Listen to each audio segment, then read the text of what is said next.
The fifth day is over.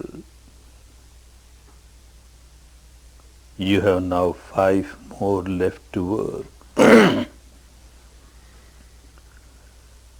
Half of the period is gone. Whatever is gone is gone. Whatever is left, a wise person always makes best use of whatever time is available. These next 5 days are very valuable for you. Quite a few students, when they come to a course like this, initially they remain little confused.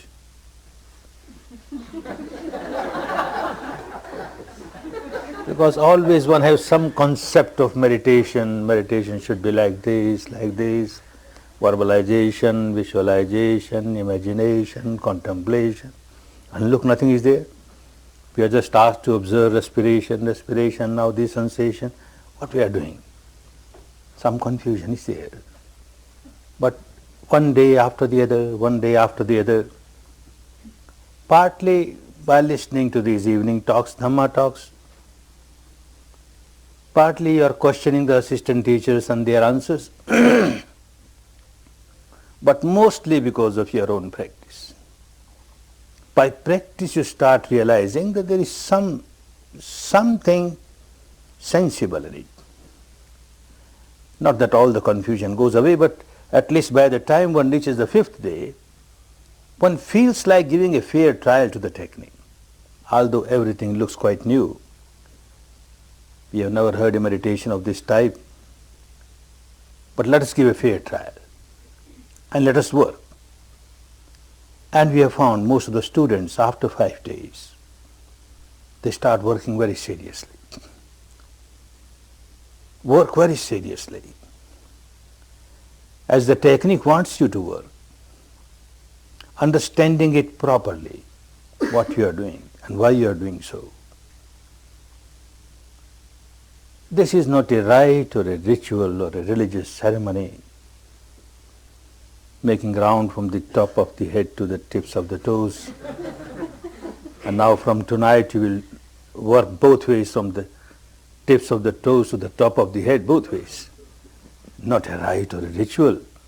Not that some Buddha above the clouds is there with the ledger portfolio of each individual student. How many times, how many rounds this person has done? Mr. A, how many rounds?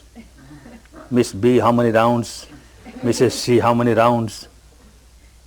More the round, the bigger the gate is open. Nothing like that. Nothing like that. There is nobody to open the gates for you. You have to open your own gates. You have to knock at the door, and the door will get opened for you. Knock at the door of the kingdom of heaven within, the Brahmanic plane within, the Nibbanic truth within. Each individual has to work. The purpose of moving from head to feet and feet to head is to develop your faculty of awareness. Not just awareness of the reality at the surface level of the mind, in which you remain involved at every sense door. A reality at the deeper level of the mind. When you start working with the sensations on the body, you start moving to the deeper levels of your mind, the so-called unconscious mind, which is actually never unconscious. It is always conscious of the sensations on the body, and it keeps on reacting to the sensations. If it finds a sensation pleasant, then it reacts with clinging, craving. If it finds a sensation unpleasant, then aversion, hatred. This has become a habit pattern of the deepest level of the mind. It always remains a prisoner of it, a blind habit pattern. Whatever one understands at the surface level of the mind carry no meaning for this deepest layer of the mind. At the intellectual level, one understands that I should not generate negativity, Every negativity goes against my own peace, my own harmony. It is no good. But all that understanding of the intellect does not help this deepest level of the mind. There is a big barrier between the two. Now this technique helps you to break that barrier. Whatever was being felt by the deepest level of the mind, pleasant sensation, unpleasant sensation, is now felt by the entire mind. The whole mind is now awakened to the reality of the body sensations. And whatever was understood by the surface level of the mind, don't react with negativity, now it is getting understood by the deeper level of the mind. The barrier is getting broken. It is for this purpose. There were many techniques prevailing in India 25 centuries back, and one who became Buddha, before becoming Buddha, he gave trial to nearly all of them. Many of them had their own good qualities, they gave benefit, but then he found that the roots of the impurities which are lying at the deepest level of the mind are not even touched. To take them out is far away. He called them Anushaya Klesha. Klesha means impurities, Kilesha means misery. Anushaya means sleeping misery, sleeping impurities. They are like sleeping volcanoes. The roots are there and they keep growing. And in time there will be a volcanic eruption and one gets overpowered, overwhelmed. One is not liberated. You realize that unless these roots are taken out totally, I don't call myself a liberated person. And he discovered this. Work with the body sensations. You started with respiration because respiration takes you progressively towards the awareness of the body sensation. Body sensation is so important. And as you proceed on the path, it will become clearer and clearer why these body sensations. You are training the deeper level of your mind not to react. And it never reacts to outside object. The deeper level of the mind has nothing to do what you heard or what you have seen or what you have smelt or what you have tasted or what you have touched or what you have thought, nothing doing. This deepest layer of the mind is constantly in touch with the body sensation.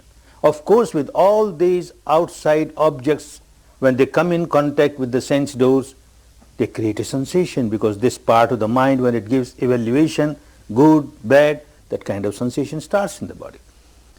This mind, the deepest level of the mind, only feels body sensations, experiences body sensations, and keeps on reacting day and night. How to change the behavior pattern of the deepest level of the mind. The whole exercise is for this purpose, to change the behavior pattern of the root level of the mind. There is misery, of course, it cannot be denied. Misery is there. How to come out of misery? How to get liberated from all the miseries? The life is full of misery. The world is full of misery. Every individual is miserable due to this reason or that reason, this apparent reason, that apparent reason. First important thing is to accept the truth that there is misery and misery is universal. And not merely accept it at the intellectual level, learn how to observe misery as misery. When you learn how to observe misery and misery, this universal truth of misery becomes a noble truth. First noble truth. Noble truth in the sense that anyone who starts observing misery as misery objectively without reacting to it, sooner or later becomes a noble person, becomes a saintly person, becomes a liberated person, becomes an enlightened person. This is the first step. Accept the reality of the misery and start observing it. Observe it, don't react to it. Just observe. Just observe. This is what you started doing. Misery if you are sitting for 1 hour. For half an hour you somehow manage. And after that, the real misery starts. Oh, severe pain. Severe pain. Somehow you manage another 15 minutes. And then the real torture starts. Big torture. Someone comes to me and says, Goenkaji, the whole path is so good. The technique is so nice. I like it very much. And your discourse is evening, wonderful. I like so much. But take out this 1 hour sitting. This is not good. Just take it out. Everything else is so wonderful. I enjoy it. I would also like to take it out, but it doesn't work. You have to face. You have to face it. And after 45 minutes, when it becomes a real torture, every minute is like an hour. 1 hour has gone. 1 minute, 1 hour. 1 minute, 1 hour. It looks now 1 hour is over. And yet what a pity. I can't open my eyes and look at my watch. What a pity. Certainly it is more than 1 hour. These assistant teachers, they have forgotten to give the signal. And then suddenly you hear this chanting. Anicca-vata sankhara. Oh, wonderful. So melodious. This chanting is so enchanting for you. So wonderful. Still 5 minutes more to go. You can't open your hands, you can't open your eyes, you can't open your legs. But these 5 minutes, doesn't matter. You are happy now. I will come out of this bondage. Soon I will come out of this bondage. Oh, the misery of bondage and the happiness of liberation. You experience both. And the whole path is how to come out of the misery, the bondage of misery. Why all this? Many times in life, you might be put in a corner where you have to face misery. You can't do anything. How to face it? Maybe physical, maybe mental. How to face it? You are learning now. And not only that, the equanimity that you are training your mind to remain equanimous, when everything is very pleasant, no pain, you say, I'm very equanimous. Look, I'm not reacting.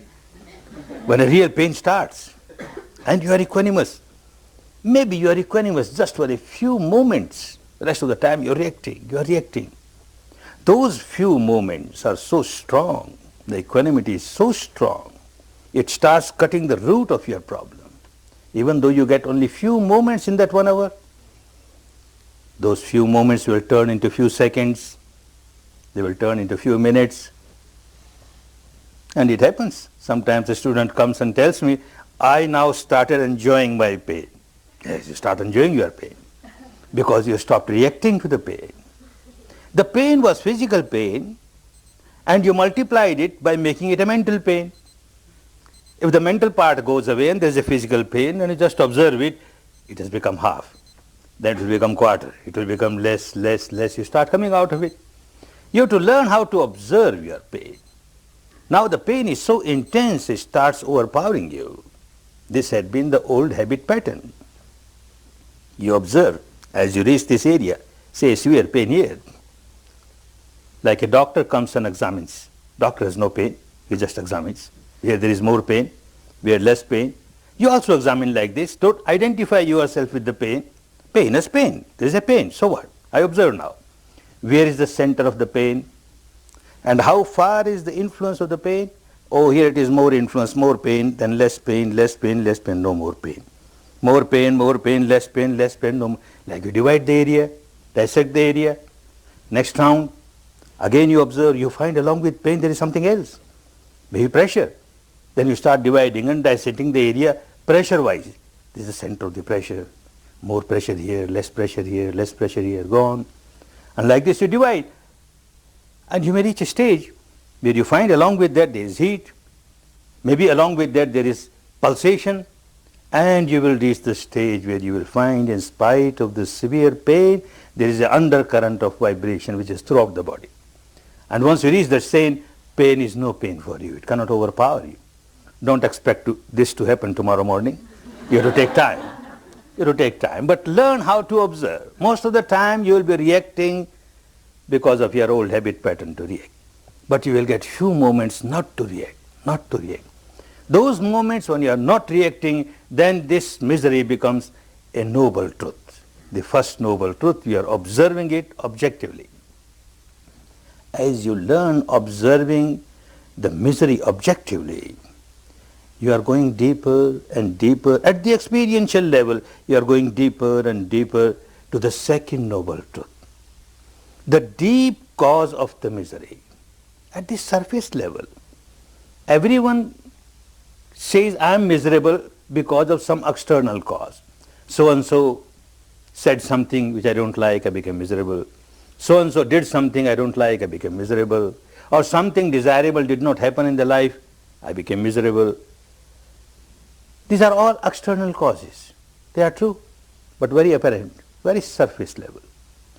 And without understanding the real cause inside, one keeps on using all the strength, all the energy to rectify things outside, which is not possible. One cannot change others. One may keep on trying. Even if one changes one, where is the guarantee that somebody else will not raise the head and do something against you? Keeps on happening. Entire life, wanted things may happen, unwanted things may happen. Most of the time, unwanted things happen. And you have to face all that. And go deeper and find out the real cause of your misery. This technique helps you to go to that depth and find out the real cause. Misery is not outside. Outside are only sensual objects. Misery starts inside. And when misery starts inside, there must be some cause inside which makes one miserable. And that, as you go deeper, deeper, deeper, you start understanding it, not just because of these discourses, not because you read some scriptures or books or you intellectualize the reality, nothing doing. With your own experience, you start understanding this is the deep-rooted cause of my misery. And you start observing the deep-rooted cause. The second noble truth, the cause of the misery, the real cause of the misery. When these two are realized, the work becomes easy. Like someone is sick and a doctor comes, the first important duty of the doctor is to find out what the disease is. The doctor who cannot find out what the disease is cannot cure the patient. First important thing, what the disease is. And the second important thing, what is the deepest cause of this disease, not just symptoms of the surface. If the doctor keeps on dealing with the symptoms at the surface level, this doctor can never cure the disease. One has to go to the depth, the cause, the real cause of the disease, then it becomes easy. You find out a way to eradicate the cause. Once the cause is eradicated, the disease gets eradicated. So by this technique, you observe the real cause, and by this technique, you learn how to eradicate this real cause of misery. And when that is eradicated, the third noble truth, no more misery now. And then the whole process, how you have went to the depth and taken out the cause of your misery and the misery itself, the fourth noble truth. All these are not merely to be intellectualized. Of course, one must understand at the intellectual level, but all these has to be experienced at the actual level. Then only they start working. And this is what you started doing, going deeper, deeper, deeper. Now just it is beginning. There is pain, there is suffering. Oh, it is pain because I am sitting for a long time. And then slowly you will understand there is pain because I have made this physical pain also as a mental pain. If I learn how just to observe it, the pain becomes less. And as you keep on observing, you start coming out of it. Again, surface, you have to go much deeper, much deeper. What is happening? All around, what is happening?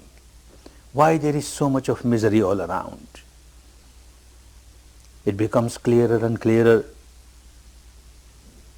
There is craving.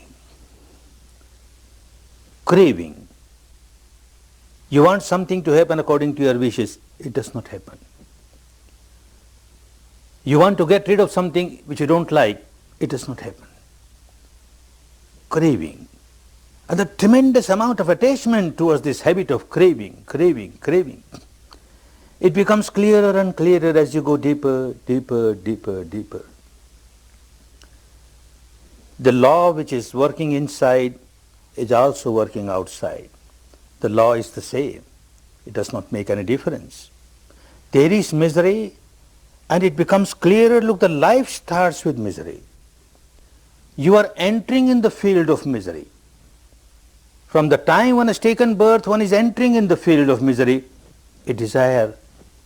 Very soon this desire turns into craving, clinging, and when becomes very agitated. A child cries, I want milk, I want water, and cries because this is the only language the child knows.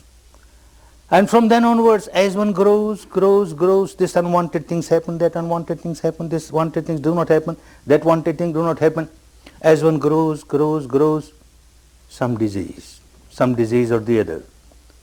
Life, entry of the life is dukkha. In the language of those days it was said, jati pi dukkha.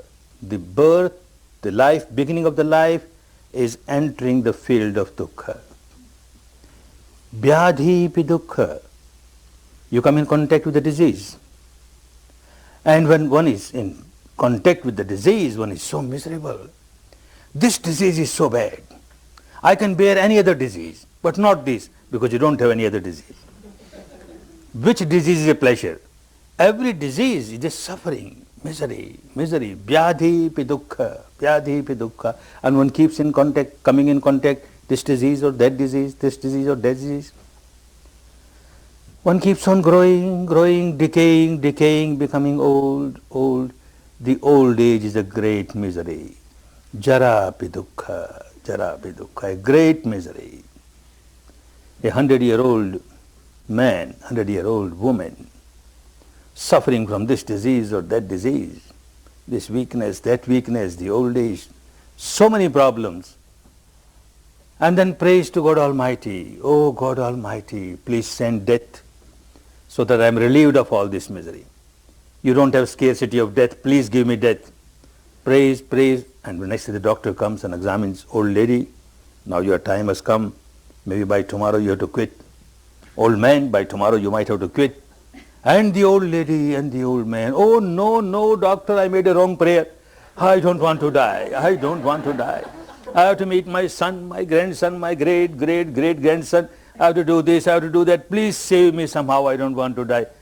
Death is a great misery. Maranam pi dukkham. What else?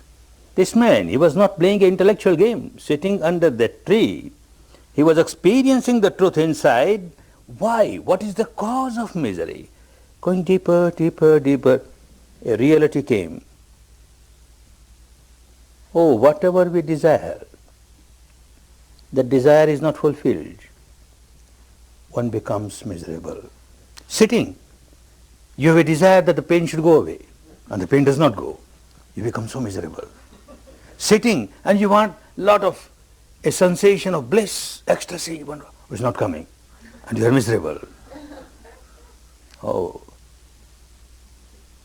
Whatever you desire, you are not getting it, you become miserable. Unwanted person, unwanted situation, unwanted things, you get associated with them. Wanted things, wanted person, wanted situation, you get disassociated. Big misery. He was understanding all that deep inside. And then going deeper, he came to the stage where it became so clear. Sankhetena panch upadan khanda dukkha. At the depth, in short, the misery is these 5 aggregates. One aggregate is the material aggregate, the subatomic particles, the entire body made of subatomic particles, kalapas. And 4 other aggregates, mental aggregates, cognizing part of the mind, recognizing part of the mind, feeling part of the mind, and reacting part of the mind. These 5 together has made this personality, I. And tremendous amount of attachment towards it, upadan. Upadan is attachment, clinging. All these 5 aggregates are result of the clinging. And one keeps on clinging to these 5 aggregates, and like this one keeps on rolling in misery, rolling in misery. It was becoming clearer and clearer, this upadana, clinging, attachment. There are 4 basic attachments. One attachment is towards this I, an imaginary I, without knowing what is this I. An imaginary I. The subatomic particles, the mass of the subatomic particle, is this I? And yet one keeps on saying this as I. Those 4 aggregates, the cognizing part of the mind cognizes and passes away. It cognizes, passes away. Is this I? Recognizing part of the mind recognizes and passes away. Is this I? The feeling part of the mind feels and passes away. Is this I? The reacting part of the mind reacts and passes away. Is this I? Or the 5 joined together is I? But I is so important. Always a capital I. Anyone says one word against this I, one feels so irritated, so agitated, without understanding what is this I. An imaginary I, a created I. And yet so much attachment to this I. Someone does one work against this I, and again one feels so irritated, so agitated, so unhappy. I. Tremendous amount of attachment towards this I brings nothing but misery, nothing but misery. Then this fear, this circle of I starts spreading. What you call mind. Mind comes in this circle. And then you have attachment towards this mind. And tremendous amount of attachment towards this mind. Oh, this my watch, wonderful watch, such a valuable watch.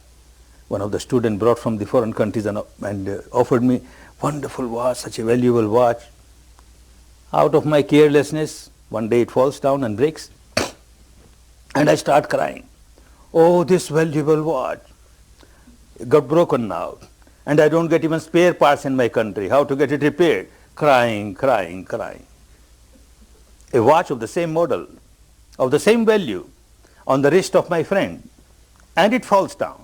And it breaks. I don't cry. I don't cry at all. On the other hand, I start giving sermons. My friend, you should have been very careful. This type of watch not available in our country. You can't get even spare parts to repair it. I don't cry. Why? Same watch of the same model, of the same value, but I don't cry. Nobody cries for the breakage of a valuable watch. Nobody cries. One cries for the breakage of my watch. My watch is broken, or my watch is broken. This mind, and tremendous amount of attachment towards this mind. Whether this mind, the so-called mind, is worth a few dollars or a few $1 million, makes no difference. How much attachment is there? That much misery is bound to come. The deeper the attachment, the deeper the misery. The stronger the attachment, the stronger the misery. This is law of nature. It will become clearer and clearer as you practice more and more. Attachment, clinging is bound to bring misery, nothing but misery. One incident. I was new to India in those days, having come to Burma within 2 or 3 years. There were no centers. So those who were eager for the spread of this technique to different people who are miserable, they used to arrange some site somewhere, a mosque, a temple, a church, things like that, or maybe school or something. One course was arranged in a remote village, which was a pilgrim center of the Jains, a Jain temple. Hardly 1 or 2 from that village participated. Most of them came from the nearby cities. One very old and very poor lady came to that course. Somebody gave her train fare and she came, participated. 2 days, 3 days, 4 days, 5 days, very happy. She was progressing. And suddenly on the 5th day or the 6th day, she came to know that early morning there is some chanting going on in the main hall, and there are some words of blessings and good wishes, etc. Can I go? Can I also participate? Nothing is written in the program. The management said, yes, you can go, but you have to meditate. Yes, yes, I'll meditate. And she came, meditated. At the end of the chanting was so happy, smiling, smiling, smiling. She went to a residence, and as she reached the residence, she cried, loudly, crying, crying. People went to her, what happened? Has some scorpion punctured her? Or some snake has kissed her? What's wrong with this old lady? And she won't reply, keeps on crying, crying, crying. After some time, sobbing, sobbing, she says, I brought a small cloth purse, textile purse with me.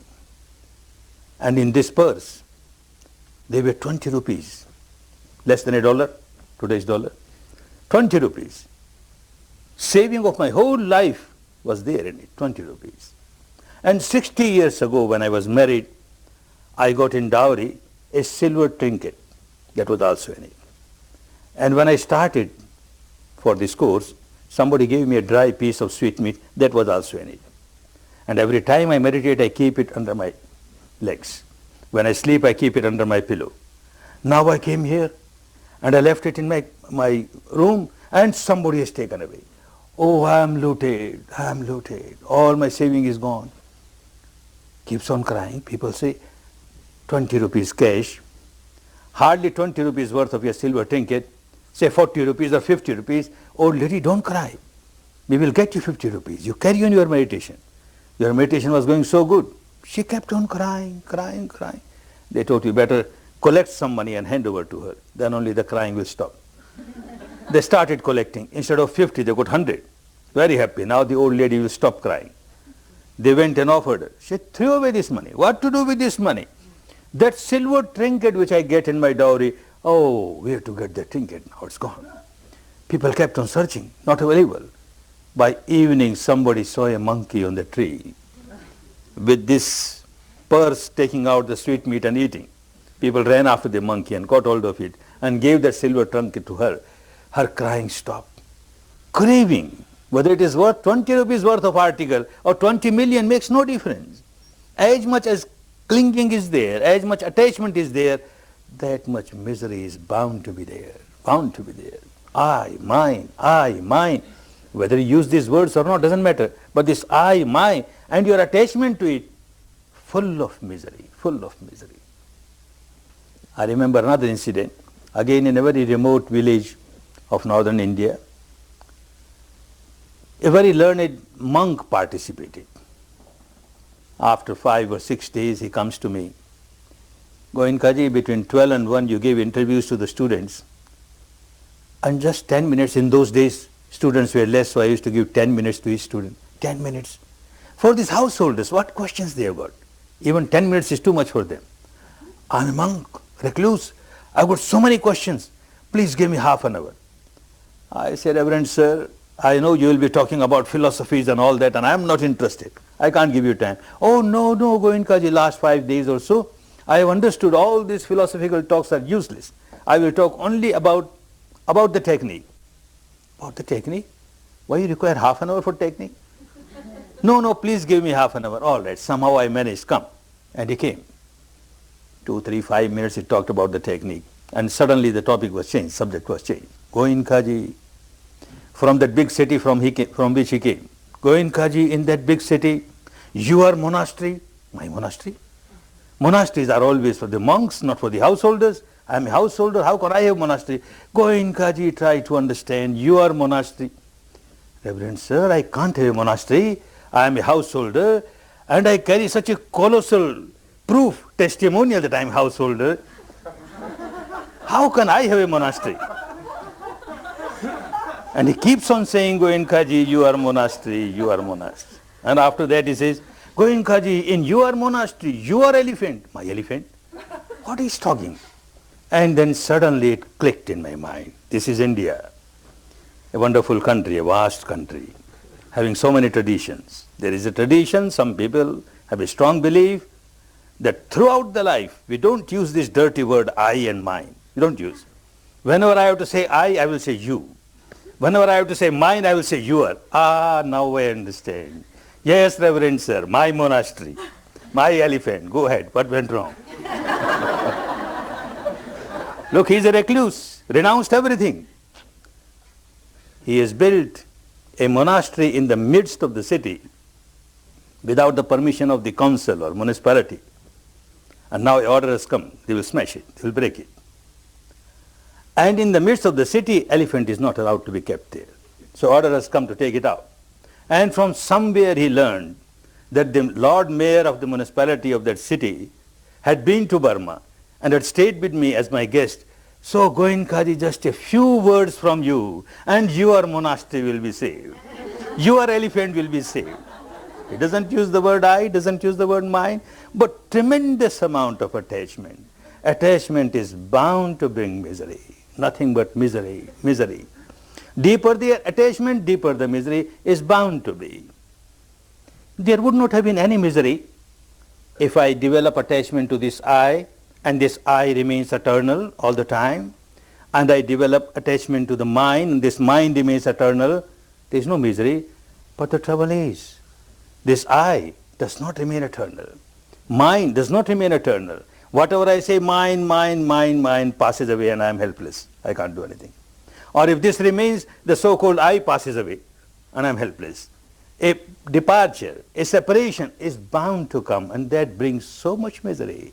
If the attachment is there, if the clinging is there, the misery is so great. Another attachment one develops, main is this I, turns into mine, and then my views, my philosophy, my dogma, my belief, my religion, my tradition, tremendous amount of attachment. One does not understand that I am wearing colored glasses and I have got attachment towards the color of the glass. If I wear red color glass, for me everything is red, red, red. Somebody is wearing green color glass, for him everything is green, green, green. We keep on fighting with each other. I can't convince him that it is all red, he can't convince me that it is all green. We keep on fighting, break each other's head, still we can't come to terms because the attachment, and the attachment is to the color. We don't see things as they are. This big attachment brings big misery. Then in some cases there is attachment towards rites, rituals, ceremonies, etc. Not here I have seen, but back in the East, people are so very much attached to their daily rites, their daily rituals. They come to the course and they say, why you stop these rites, rituals? Give me just 15 minutes, I finished my rite and then come and meditate. And you say no. They become so agitated because of that. Later on, of course, they start realizing, but initially, because of the attachment, the misery is there. These four big attachments make us so miserable, so miserable. And he was there to go deeper, deeper. Why after all this attachment? And it became clearer and clearer.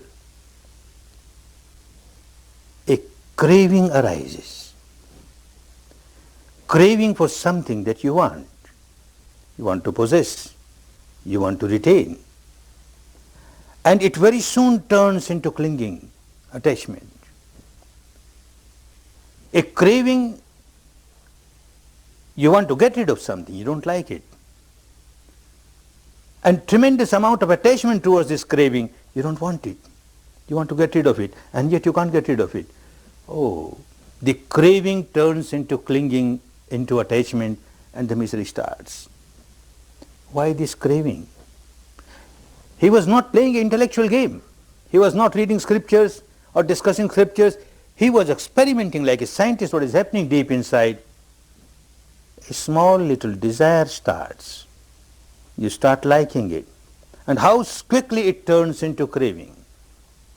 A small little desire to get rid of something which turns into aversion.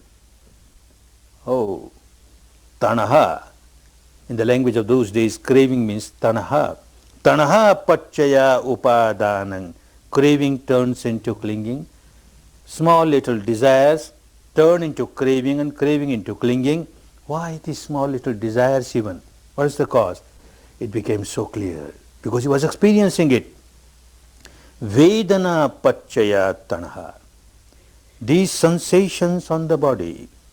When one experiences sensations on the body, and if the sensation is pleasant, you start liking it, which very soon turns into craving, clinging.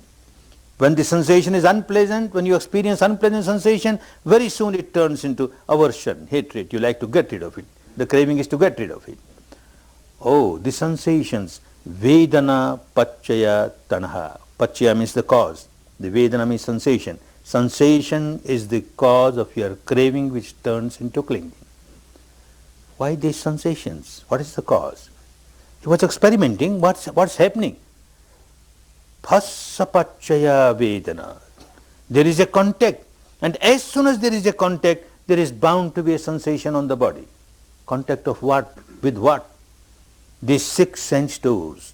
The eyes. Contact of the eyes with some shape, some form, some color, some light. The object of the eyes. As it comes in contact, there is bound to be a sensation. Object of the ear sense door, a sound comes in contact with the ear sense door, there is bound to be a sensation. Nose sense door, a smell coming in contact, bound to be a sensation. Tongue sense door, a taste coming in contact, bound to be a sensation. Body sense door, there is a contact of something tangible, bound to be a sensation. And the mind sense door, any thought, any emotion, there is bound to be a sensation on the body. Oh, contact. Why this contact? And it was so simple, so clear.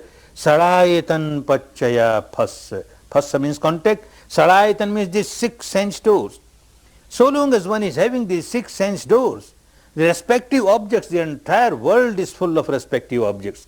There is bound to be one contact or the other, one sense door or the other. The contact is because of these 6 sense doors that we carry and their respective objects in the world.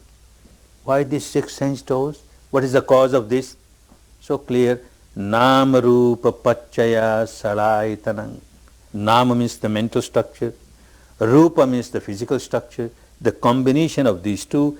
As soon as this combination started, that means the life flow started, the continuum of the life started, it started with these 6 sense doors.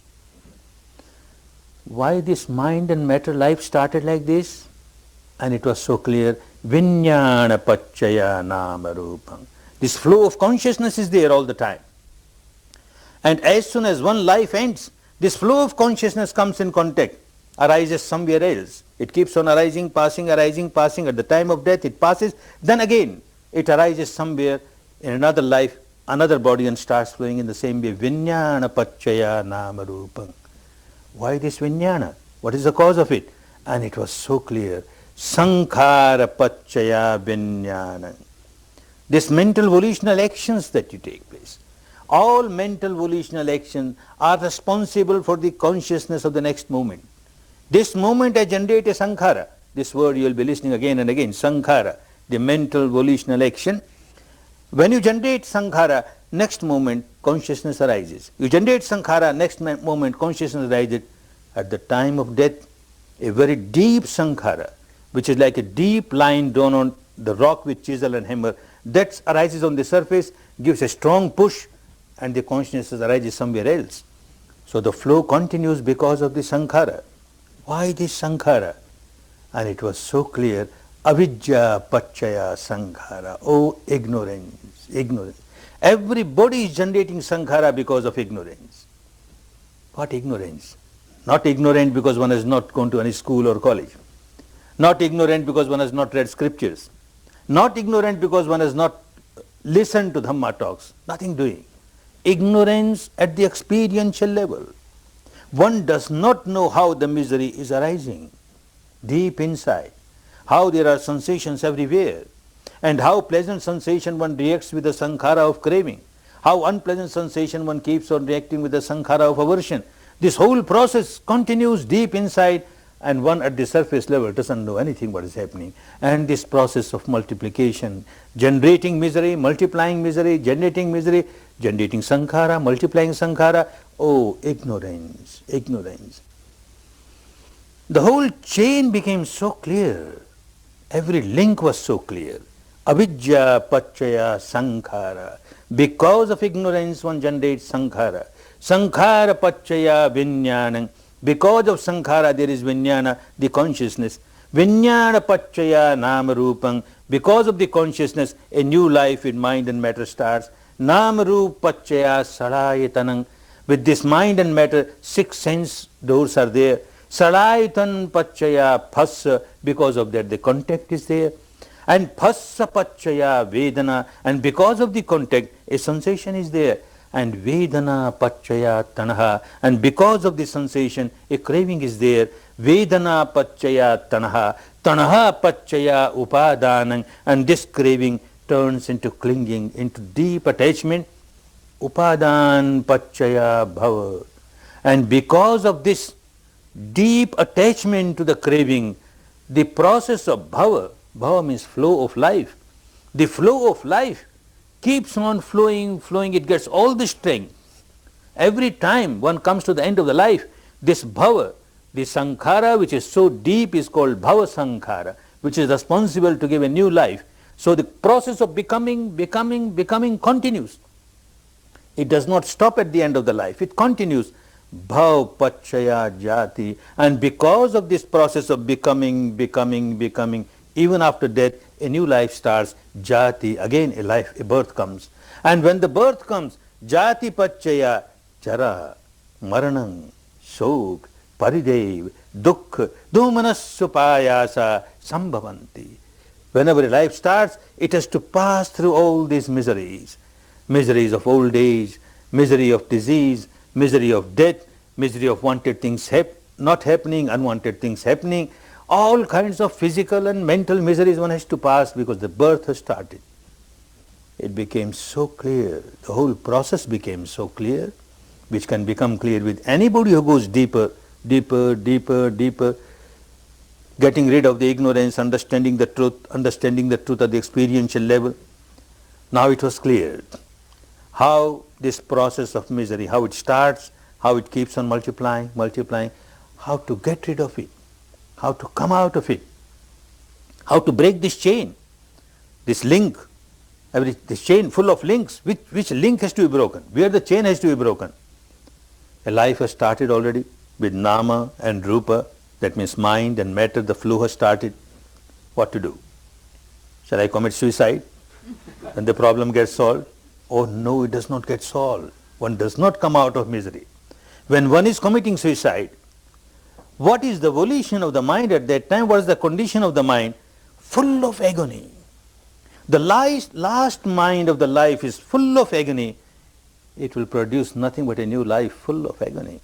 The next mind is full of agony because it is the product of the last mind of this life.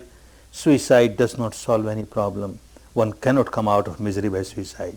Then, when the nama and rupa is there, mind and matter is there, the life is flowing, then these 6 sense doors, I better destroy them. The eyes, the ears, the nose, the tongue, all right, and then body, and then mind. Again it will be suicide. How to destroy them? Then all the respective objects around the world, destroy them. Impossible. How can I destroy all that? When these 6 doors are there and the respective objects are there, contact is bound to be there. You can't run away from that. And when the contact is there, the Vedana, the feeling, the sensation is bound to be there. You can't get rid of it. And here the wisdom arose. This is the place where I can use an axe and cut the link here. The Vedana is bound to come so long as one is alive.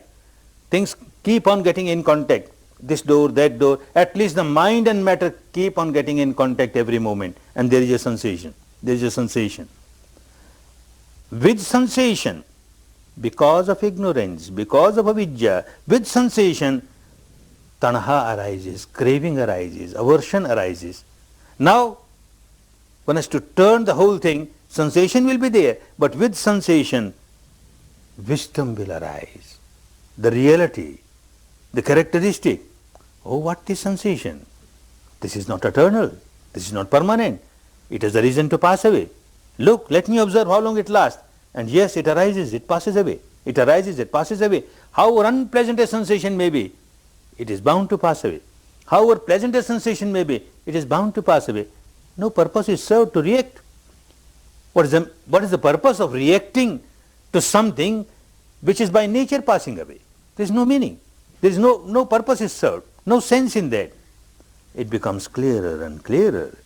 Oh, coming to the stage where the sensations are being experienced and not reacting to the sensations will turn the whole process of the multiplication of misery, and the process of liberation starts. He found out the sensation as an important point from where a sort of junction, from where 2 roads start. One road is, he said, dukkha samudaya gamini patipada. A road which is full of misery. You generate misery. You keep on generating misery because with sensation you keep on reacting. Every moment you are experiencing sensation. Every moment you are reacting. So it is a process of multiplication of misery, multiplication of misery. And this very junction, this very point of your sensation on the body can take you to the road, which is the road of liberation. Nirodhagamini, dukkha nirodhagamini patipada. All your misery will get eradicated because now when you experience the sensation, you don't react. You just understand anicca, anicca, oh impermanent, oh impermanent. This is what you have started doing. First important thing is that you have to be aware of the sensations. And when you are aware of the sensations, not to react. Every sensation should turn into panya. That means vidya. Vedana, pachaya, panya. Every sensation must result in wisdom. Not every sensation to result in tanha, craving and aversion. This is the path that you have chosen for liberation. Going deeper to the level of sensation and not reacting. The whole chain is broken here and you find the entire chain gets broken. Because avidya, there is no more ignorance now. Avidya yatveva ashesha viraga nirodha. When entire ignorance gets eradicated, sankhara nirodha. There is no more sankhara, you don't generate sankhara.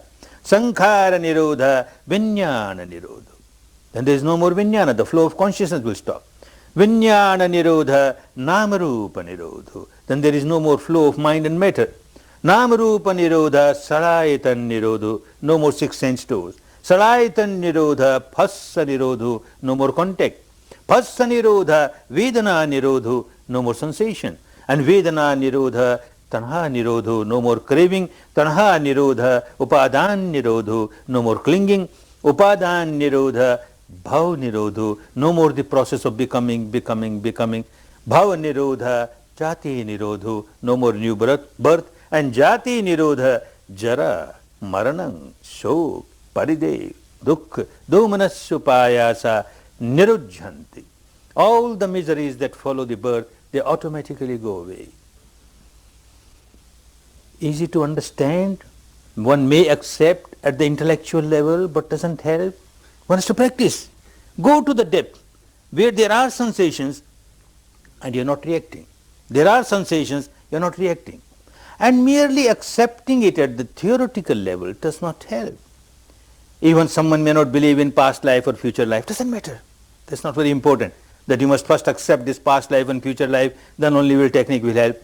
One has to accept the present life. It is there. And every moment you are generating misery for yourself. Every moment you are generating a sankhara, and every sankhara is a misery for you. And you keep on repeating the sankhara, making it so deep, deep line, deep inside. Like a line drawn on the rock with chisel and hammer, so deep. More and more misery, deeper and deeper misery. At least you start coming out of it. You started coming out of that misery, your present misery. Law of nature is such. When you stop generating a new sankhara with the experience of sensation on the body, the old ones will start coming up on the surface.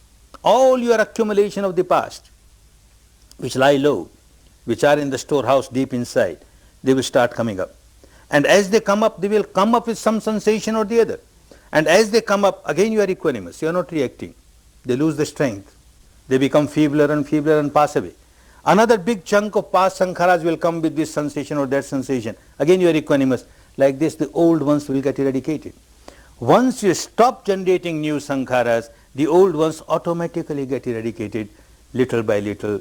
As much as you are equanimous, they come on the surface, they get eradicated, they come on the surface, they get eradicated. This is what we say, anicca-vata sankhara. You will be listening this every now and then, these words of Buddha. Anicca-vata sankhara. Every sankhara is so anicca. Arising, passing, uppa davaya dhammino. Arising and passing away, arising and passing away is its nature. Uppa davaya dhammino. But when it passes away, again it arises. It multiplies and again it arises. But if you are aware of your sensations and you don't react to them, then upajjitva nirujhanti. It gets eradicated. It comes on the surface, of course, gets eradicated. And as much as is eradicated, te sang vupasamo sukho. That much you start enjoying liberation, peace of liberation, happiness of liberation, because that much misery has gone away. This is the whole process. And this was the enlightenment of this person. He found out the real cause of misery, and he found out how to get rid of this real cause at the deepest level. The first words, when he became fully enlightened, the first words of Buddha are so wonderful. Every word of Buddha is very wonderful. But the first words, what were the first words of Buddha when he became enlightened? These stanzas also you will be listening every day, at least 3 times a day. Anek jati sansarang sandhavi sangyanim bisang gakar kangave santu dukkha jati punapuna gakarak dittosi punge hangnekasi sabbate pasuka bhagga gakutang visankitang visankaragatam chittang tanehanang khayamajjaga aneka jati sansarang. Now that was the night, full moon night of the month of Vaishakha, when he was sitting under the tree, observing the truth inside. As one goes deeper and deeper, purifies the mind, certain faculties of the mind increase. One faculty is the memory of the past. By the time he had passed the midnight, this faculty arose. He started seeing his past, not only this life, but the past life, second past life, 10th past life. And like that kept on looking at his past, countless lives. And then he says, Aneka jati sansarang. In this flow of the world, I have taken so many times birth after birth. Oh, so many lives, countless. Anek means countless, not just one, countless. Aneka jati sansarang sandhavisang. And every time I have taken birth, I kept on running, anibbisang, incessantly, without stopping. Everyone who takes birth keeps on running towards the death. As soon as you take birth, you start running towards the death. You can't wait even for a second, let me wait now, I don't go towards death. You can't wait. You have to keep on running incessantly towards the death, without attaining anything, without achieving anything.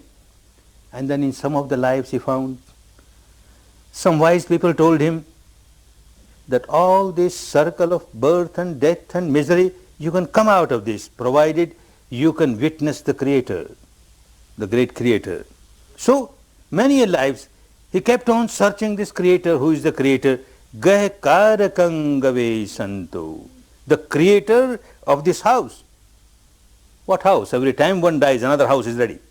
Every time one dies, another house is ready. Gahkarakang, who creates this house? Gahkarakangave santo, in search of the Creator of the house. Dukkha jati punapuna. Again and again I kept on getting birth, full of misery. In this plane or that plane, everywhere misery is there. Even at the highest planes, celestial planes or Brahmanic planes, the misery of the old age and the misery of death is there. You are not totally out of misery. Gahkaraka dittosi, O builder of the house, now you are seen. I have seen you. Gahkaraka dittosi punage hangane kahasi. You can't build any house for me anymore. You can't build. How can somebody build a house for you? They must be building materials for that. Some timber or steel or cement or mortar. I have destroyed everything. Gahkaraka dittosi punage hangane kahasi. Sabbate phasuka bhagga gahkutangavi sankhitang. I have destroyed all the building materials. You can't make a building for me. What are the building materials? Visankharagatang chittang. My mind is now free from all the sankharas. The sankharas which are responsible for a new birth are totally eradicated. Visankharagatang chittang tanahanang khayamajjaga. And the craving is rooted out. There is no trace of craving left. So no more new sankharas. Old sankharas are already eradicated, and I can't generate new sankhara now. That is the stage of full liberation. And anyone and everyone can reach that stage, but one has to work. One has to work. Not just by craving and not just by craving, not that some miracle will happen and one will get liberated. One has to work. Each individual has to work and work very seriously. These 10 days you will get a technique how to work, how to go to the depth of the mind where you keep on generating sankhara day and night. Day and night there is a sankhara of craving, aversion. How to change this habit pattern unless you start feeling sensations. There were many meditation techniques at the time of Buddha, before Buddha and after Buddha, but this was the contribution of Buddha, the discovery of Buddha that you cannot come out of your misery. The whole process of misery will remain unless you reach the stage where sankhara is being generated, where craving is being generated, and that is generated at the level of the sensations. You call it Vipassana, you call it by any name. Any meditation which works with the body sensations and teaches us to remain equanimous with the body sensation is a meditation of liberation. Fortunately, one is very fortunate to come in contact with a meditation technique like that. And one is very fortunate, one gets inspiration to work on it, to walk on the path. Of course, it's a long path, however long it may be. The longest path, 10,000 miles long, starts with the first step. You started taking the first step. Those who are not taking even the first step on the right path, we cannot expect these persons to reach the final goal. Those who have taken first step, there is every possibility of taking the second step, the third step, and step by step, one is bound to reach the final goal. Make use of these 5 days, remaining 5 days. Learn how to walk on the path. And as much as you have covered the path, that much you have changed the habit pattern of your mind, that much impurities have come on the surface and you have eradicated. See, you are carrying 100 tons of load on your head. If you take off only 1 ton, good, you go back with 99 only. You are relieved of 1. You take off 10 tons, and like this 20 tons, 50 tons, 90 tons, who knows, take off as much as possible and you go lighter home. And the most important thing, you learn the technique, how to take off the weight from your head, how to take off this misery and live a life, much better life, more peaceful, more harmonious, more happy. May all of you get established in this wonderful technique. Make best use of these remaining 5 days. Get established in Dhamma for your own good, for your own benefit, for your own liberation. Liberation from the bondages, the shackles, the chains of sankharas. And enjoy real peace, real harmony, real happiness. Real peace to you all, real harmony to you all, real happiness to you all.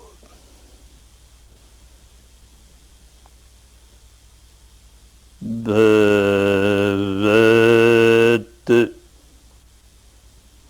Sarva Mangalam Bhavat Sarva Mangalam Bhavat